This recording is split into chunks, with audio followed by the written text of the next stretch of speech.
Because it rained almost non-stop over the last few days, water levels in most rivers and dams have gone up slightly, but they are still surprisingly low for this time of the year. Again, the memorial service will be held this Saturday here in the back of Hazleton City Hall for the fallen K-9 Grizz. For WILN News, I'm Eryn Harvey. Even though the two Greenway grants are going to the Altmiller Park behind me and the Center City Park in downtown Hazleton, Zeller says the other parks throughout the city are going to be revitalized as well. If you were not familiar with why the Bloomsburg floodwall was built, you would probably assume that it was built to either protect the fair or the town, but the wall was actually built to protect Otto Neum, one of the area's largest employers. Once patients have surgery at the hospital and are able to go home, they come here to the Health and Wellness Center for cardiac rehab. Governor Wolf and the Department of Corrections have just about 2 weeks to make a decision on what prison they're going to close, which will ultimately affect 1,000 employees and over 2,000 inmates. In Newport Township for WILN News, I'm Eryn Harvey. Northeastern Pennsylvania got some good news this morning as Governor Tom Wolf and the Department of Corrections decided not to close SCI Frackville, SCI Waymart, and SCI Retreat behind me, saving hundreds of jobs. Almost 3 weeks ago, there was an announcement made that 2 of 5 state correctional institutions could be shut down to save money. Early this morning, Governor Tom Wolf, along with the Department of Corrections, stated that they are only closing the prison in Pittsburgh. Senator John Udicek says he's grateful for the decision to keep the 3 prisons in northeastern Pennsylvania open. We appreciate the Wolf administration and Secretary Wetzel of the Department of Corrections for participating in a hearing on Monday, a Senate hearing, and hearing the case. And the local leaders and the corrections officers and the community, I've never been more inspired by the community here in northeastern Pennsylvania. They rose up for their friends, families, and neighbors who work in these facilities, and they made a strong case. The governor heard that case and I believe made the right call today by keeping northeastern Pennsylvania's prisons open.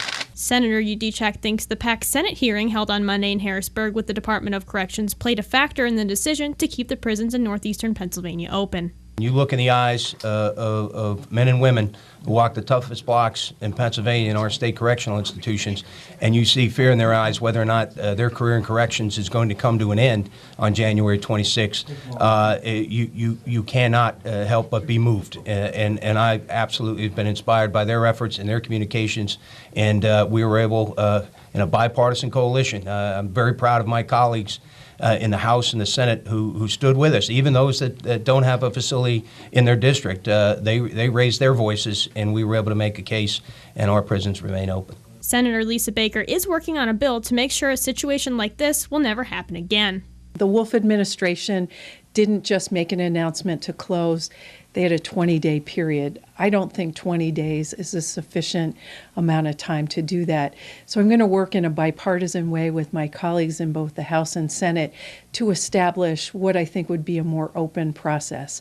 We heard that a 12-month process in New York has been put in place for some time. I think that's a great conversation that we need to have. But after the hearing on Monday, we also learned that it's vital to hear the voices of the community leaders, the economic development professionals, the corrections officers. So as we move forward, we need to also ensure that that voice has a seat at the table in a future process. SCI Pittsburgh will begin moving inmates within the next few weeks, and the prison will need to be empty by July 1st. In Nanticoke for WILN News, I'm Eryn Harvey. Pilgrims from all over northeastern Pennsylvania had the opportunity to see and touch an exact replica of the Shroud of Turin. Many Catholics believe the shroud is a cloth that Jesus was carried in from the cross to the tomb. Pastor of St. Michael's Ukrainian Catholic Church in Shenandoah, Monsignor Myron Grabowski, says they brought the shroud back for Shenandoah's 150th anniversary. The committee for this celebration asked me if I could bring the shroud back and if the Archbishop would allow it to come back to Shenandoah. A letter was written to the Archbishop, and the Archbishop graciously sent his blessings along with this for people to see. Monsignor Grabowski explains how 9 replicas of the shroud were made. Pope Benedict XVI had commissioned 9 shrouds to be made when they had the high-definition cameras on rails that went around the whole shroud so that they could have some other proof for themselves to study. And what happened is he commissioned that 9 to be made. We've been blessed that the Archieparchy of Philadelphia for Ukrainian Catholics have been entrusted to care for it, and it goes around the United States to different parishes. The 14-foot-long Shroud of Turin is an exact replica of the original kept in Turin, Italy. It is the single most studied artifact in human history. It's been studied countless times, and the thing is about the shroud is either you will believe or you won't believe. There's no in-between lines. And just the awesomeness of it, just the look and witness of what occurred to this man is something. Because remember, the Romans had a law that you were either scourged and then you were set free, or you were crucified. Jesus is one of the few individuals that was crucified as well as scourged beforehand. So that's something to see there. From the different studies that were done, it has shown many different things. For instance, it was put under black light, the original, and they saw that the blood stains were real blood stains. Pastor of St. Mary Magdalene Parish in Media, Pennsylvania, Monsignor Ralph Chifo, gives us his take on the shroud.